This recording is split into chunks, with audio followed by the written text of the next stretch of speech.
Hello everyone and welcome back to yet another video from yours truly, this one being for Captain Levi Ackerman of the Scouts from Attack on Titan. Now, a quick little author's note about this story, or a couple of things. This story definitely does contain major spoilers for Attack on Titan Season 4, Part 1, specifically Episode 76, whenever Hanji is the one to discover the injured Levi. So the beginning of this story is definitely not really based on the events of that episode where Flock literally takes Hanji as like a quote prisoner, to lead the Jaegerists to Zeke. But I did try and make it to where, it was close as possible as to what happened, because I did not watch the episode that happened on, much like I did with the events where after or during when Hanji found him like that. But other than that, this is a Levi X female section commander listener. It is also a romance. It's pretty emotional. You are very protective of Levi in this. It takes place in the Attack on Titan canon world, and it is also has some sweet moments and then some fluff near the end. It is also 1,719 words, so it's a pretty long one. Some of you guys may recognize this story, but I did revamp it a little bit since the last time I posted this on YouTube, which was on my old channel before this one. Now, without further ado, I'm going to stop rambling and just say, please leave a like if you like it, comment, share, subscribe, all that kind of stuff, and don't forget to turn on all notifications by clicking that little bell icon right next to the subscribe button. That way you do not miss any future uploads or stories or anything like that in the future. With that, let's get into it.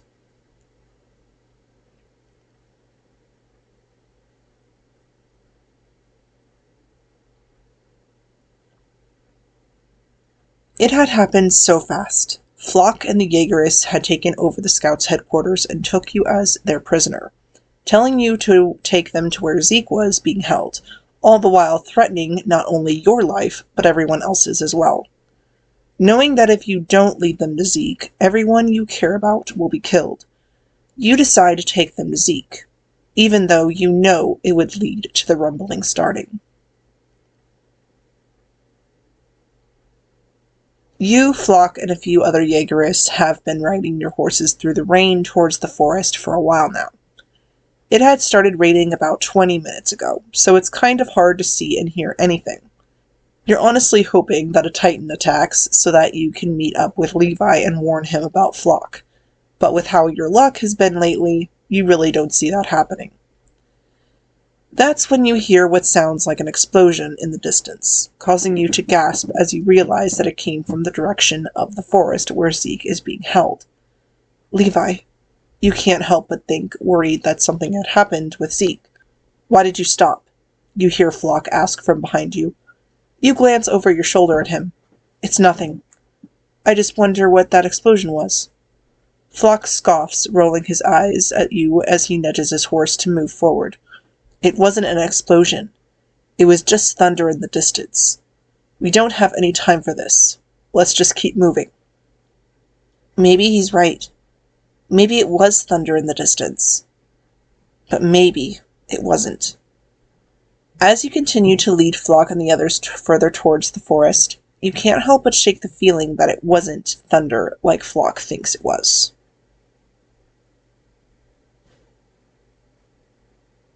You don't know how long it's been since you heard the explosion, but after a while, you, Flock, and the other 3 Jaegerists see what looks like a wagon that was attacked and destroyed by a Titan. Getting closer to the destroyed wagon, you recognize it as one of the wagons Levi and the other scouts he had taken out with him to watch over Zeke in the forest took with them. That's when you see it. A lone body lying next to the river in a bloody heap. You can't help it as you quickly make your horse stop before jumping down and running over to the body, desperately hoping that it's not Levi. When you're about 10 feet away from the body, your heart stops as you recognize that it is indeed Levi. No, no, no! You whisper as you rush over to his side, kneeling next to him, desperately hoping that he's alive as you take him into your arms. Please be alive, you whisper desperately as you place your hand on his neck gently, feeling for a pulse as you hear Flock and the others dismount from their horses behind you. Oh, thank God, you whisper to yourself as you feel a very faint pulse a moment later. Is that Captain Levi? Flock asks from behind you. I don't know what happened, but we're lucky it did. The biggest threat we faced is lying in a bloody heap. His words make you grit your teeth in anger, and all you want to do is attack him for saying that. The thing is, that would be a stupid thing to do with all of the Jaegerists with guns around. We should put one in his head just in case, another Jaegerist states from behind you, no doubt raising his gun to shoot Levi in the head. There's no need, you state as tears run down your face from both sadness and relief. He was caught in a thunder spear explosion at point-blank range. It shredded his guts. Killed him instantly, from what I can tell. You continue, hoping that Flock and the others buy it and not shoot Levi in the head and then kill you for lying about him being dead when he really wasn't. Then give him to me, Flock commands. I want to check his pulse for myself, so hand him over. He continues, causing you to tense up slightly at the thought of him feeling Levi's pulse. If that happens, you're both dead. Before you can say or do anything in reply to his command, the dead Titan lying not too far away begins to suck in steam, causing you, Flock, and the others to turn and look at it in surprise. What's happening to it? Flock asks. Did it just die? Still clutching onto Levi, you reply, That's not it. Their bodies don't suck in steam like that when they disappear. As the steam clears from the Titan's body, you see an all too familiar figure roll out of the Titan's corpse. Zeke, you think in surprise as you see him stand up straight, completely naked. You glare at Zeke for a moment before your instincts take over. You dive into the river with Levi still in your arms and swim away from Flock and the others. Two of the Jaegerists that followed you and Flock follow you down the river, shooting at you, but they lose sight of you after a while and give up the chase.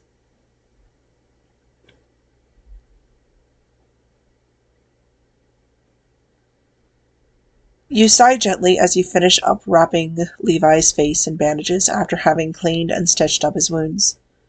You're glad that you and Levi had escaped from Flock and the others, for if you didn't, Zeke would have had the two of you killed for sure. There, you sigh gently as you brush his hair from underneath the bandages. All better. You continue to brush his hair away from his face as he continues to sleep peacefully. Please be okay, Levi. I can't lose you. I just can't. You state gently before kissing his cheek, tucking him under a blanket, and getting up to get some food and water.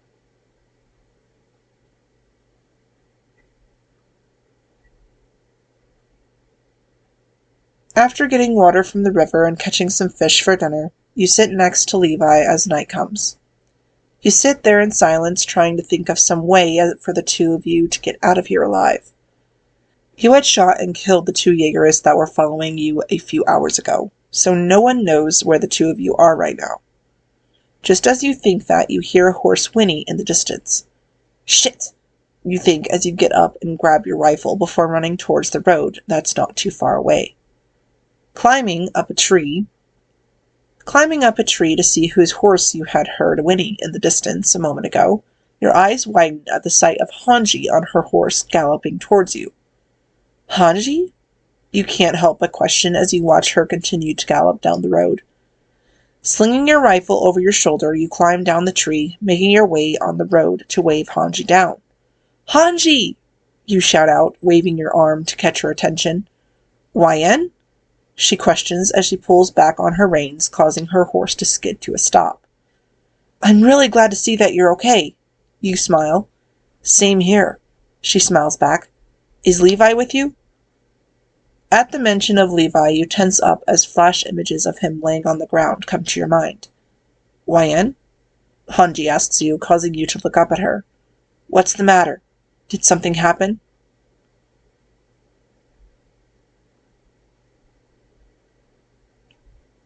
What are we going to do, Hanji? You question gently as the two of you sit next to each other next to the fire, not too far away from where Levi is sleeping soundly. Well, there's no way the three of us can stop Zeke by ourselves, she answers. It's up to Armin and Commander Pixis now. The two of you continue talking amongst yourselves before you hear Aaron's voice in your head, telling everyone that he's going to start the rumbling and literally kill everyone around the world that isn't on Paradis or is of Eldian descent. He wouldn't! The whole world? How can he not see that? Hanji exclaims in surprise before the two of you hear a pained grunt from behind you. You and Hanji turn to see Levi trying to sit up. Levi! The two of you exclaim as the two of you get up, rushing over to him. What happened? Levi asks the two of you, his blue-gray eyes meeting yours as you kneel beside him. Where's that hairy sack of shit? Not wanting him to hurt himself, you gently place your hand on his shoulder, pushing him back onto the blanket he's lying on. No need to get up. Zeke's long gone. The Jaegerists and I found you and him after hearing the explosion. They took off for Shinganshina a half-day ago. You explain, answering his question about Zeke. What happened? How did he break free? Hanji asks him. It was my fault, Levi whispers. I screwed up. Had him rigged to blow if he tried to break his restraints. I didn't think he'd do it. It was wrong, and he got away. You take his hand in yours, giving it a gentle squeeze. It wasn't your fault. Yan's right, Hanji agrees, and worrying about it now won't help us. We can't do anything but... Levi cuts Hanji off. Run and hide? If we do, what will get that us? Run and hide? If we do, what will that get us? Fair question, Hanji states while sharing a glance with you. You must have been lying here listening to Yan and I talking for a while. What's with your little project there? That for me? Gonna pull me around with a horse? Levi asks as he looks over at the carriage you and Hanji had been working on for a while so that Levi can be moved when you all decide to return to the city to stop Zeke and Aaron. Yeah, that sounds like both of you, he says, looking between you and Hanji. There's no way in hell you two are going to be staying out of the action. That's right, Hanji smiles gently. You know Yan and I far too well. We can't help ourselves. You agree, squeezing his hand again.